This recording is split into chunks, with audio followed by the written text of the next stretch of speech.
आज बात करते हैं एक ऐसे देश की जिसने अपनी पूरी इकोनॉमिक आइडेंटिटी, अपनी पूरी आर्थिक पहचान ही बदल डाली। हाँ, ये कहानी है भारत की, और सच कहूं तो ये सफर कमाल का रहा है। तो चलिए आज इसी बात को समझते हैं कि भारत उस दौर से कैसे निकला जहां सरकार ही सब कुछ तय करती थी, और उस दौर में कैसे पहुंचा जहां बाजार ने बागडोर अपने हाथ में ले ली। लेकिन सवाल ये उठता है कि दुनिया की सबसे बड़ी इकोनॉमीज में से एक ने अपनी सोच, अपना पूरा फिलॉसफी ही कैसे बदल दिया? आखिर क्या वजह थी इस इतने बड़े बदलाव की, और इसने देश को हमेशा के लिए कैसे बदल दिया? चलिए जानते हैं। अच्छा, इस बदलाव को ठीक से समझने के लिए ना हमें थोड़ा पीछे जाना होगा, उस दौर में, उस भारत में जहां लगभग हर आर्थिक फैसले की चाबी सरकार के हाथ में थी। सोचिए, देश नया नया आजाद हुआ था, बंटवारे का दर्द था, देश को एक साथ रखने की चुनौती थी। ऐसे में उस वक्त के लीडर्स ने एक मजबूत सेंट्रलाइज्ड सरकार बनाई। मकसद साफ था, राष्ट्रीय एकता। और इसी कंट्रोल का, इसी नियंत्रण का सबसे बड़ा हथियार था एक सिस्टम जिसे हम सब लाइसेंस राज के नाम से जानते हैं। मतलब ये कोई मामूली रेगुलेशन नहीं था, ये एक ऐसा मकड़ जाल था कि अगर किसी को कोई फैक्ट्री लगानी है तो पहले लाइसेंस के लिए अप्लाई करो, फिर सामान के लिए परमिट लो, फिर ये भी मंजूरी लो कि कितना बनाओगे, और तो और दाम पर भी सरकार का ही कंट्रोल था। इसी को कहते थे लाइसेंस राज। तो अर्थव्यवस्था की जो कमांडिंग हाइट्स थीं, जो बड़े बड़े जरूरी उद्योग थे, वो सब सरकार के हाथ में थे। ज्यादातर बड़ी इंडस्ट्रीज सरकारी थीं। बैंक, बीमा, सब कुछ नेशनलाइज्ड कर दिया गया था। इंडस्ट्री लगाने के लिए लाइसेंसिंग तो थी ही, बाहर से कुछ मंगवाने पर भी कड़े नियम थे। यहां तक कि कोई कंपनी बहुत बड़ी ना हो जाए, इसका भी ध्यान रखा जाता था। अब देखिए, इसका मतलब ये नहीं कि प्राइवेट सेक्टर था ही नहीं। था, बिल्कुल था, लेकिन वो पूरी तरह से सरकार पर निर्भर था। मतलब असली बॉस तो सरकार ही थी, प्राइवेट कंपनियां बस उसके बनाए रास्ते पर ही चल सकती थी। तो ये सिस्टम दशकों तक चला, लेकिन फिर आया 1990s का दशक, और यहीं से कहानी ने एक जबरदस्त मोड़ लिया। हाँ, ये बदलाव एकदम से नहीं हुआ। 80 के दशक में ही थोड़ी बहुत सुगबुगाहट शुरू हो गई थी, क्योंकि पुराना मॉडल अब काम नहीं कर रहा था।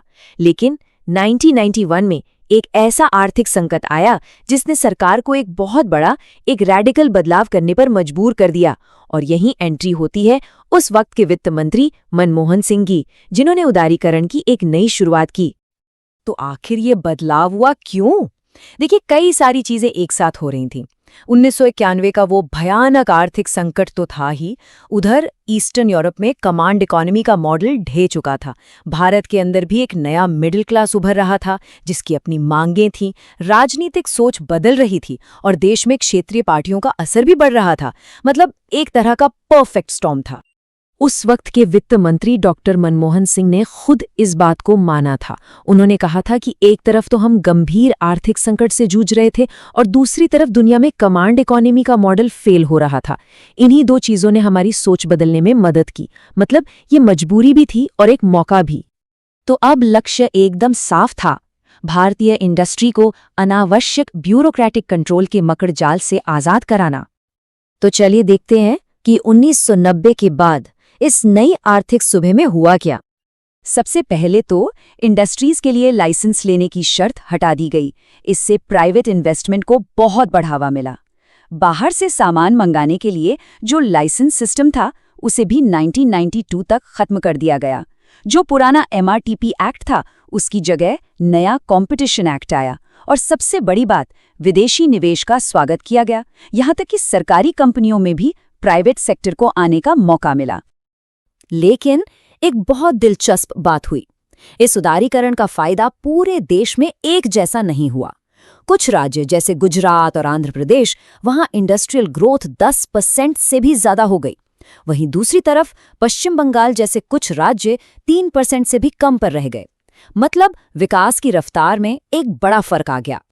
और इसका नतीजा ये हुआ कि एक ही देश के अंदर जैसे दो अर्थव्यवस्थाएं एक साथ चलने लगीं। ये दो भारत कैसे थे? एक तरफ थी अमीर शहरी अर्थव्यवस्था, जहां हाईटेक पार्क थे, ग्लोबल कंपनियां थीं, एक बढ़ता हुआ मिडिल क्लास था, मतलब चकाचौंध वाले शहर। और दूसरी तरफ थी संघर्ष करती ग्रामीण अर्थव्यवस्था, जहां भूमिहीन किसान थे, निचली जातियां और आदिवासी समूह थे, जो रोजी रोटी के लिए रोज संघर्ष कर रहे थे। अब ये सब देखकर लगता है कि शायद सरकार का रोल ही खत्म हो गया, पर ऐसा नहीं है और यही हमारा सबसे जरूरी पॉइंट है। सरकार गायब नहीं हुई, बस उसकी भूमिका बदल गई। कैसे? देखिए, पुरानी भूमिका में सरकार एक प्लानर थी, एक प्रोड्यूसर थी, एक कंट्रोलर थी। लेकिन नई भूमिका में वो एक मैनेजर बन गई, एक रेगुलेटर, एक सहायक। मतलब अब वो सीधे सीधे सब कुछ चला नहीं रही थी, बल्कि एक ऐसा माहौल बना रही थी जहां प्राइवेट सेक्टर आगे बढ़ सके। तो सरकार खत्म नहीं हुई, बल्कि सोशल सेक्टर्स में और ग्लोबलाइजेशन के मैनेजर के तौर पर उसकी भूमिका और भी बढ़ गई। अब उसका फोकस था सोशल वेलफेयर पर, संस्थाओं में सुधार लाने पर, और जो लोग पीछे रह गए हैं उन्हें नए मौकों तक पहुंचाने में मदद करने पर। तो कमांड से बाजार तक का भारत का ये सफर हमें एक बहुत बड़े सवाल पे लाकर छोड़ देता है। एक ऐसा सवाल जो आज पूरी दुनिया के लिए रेलेवेंट है।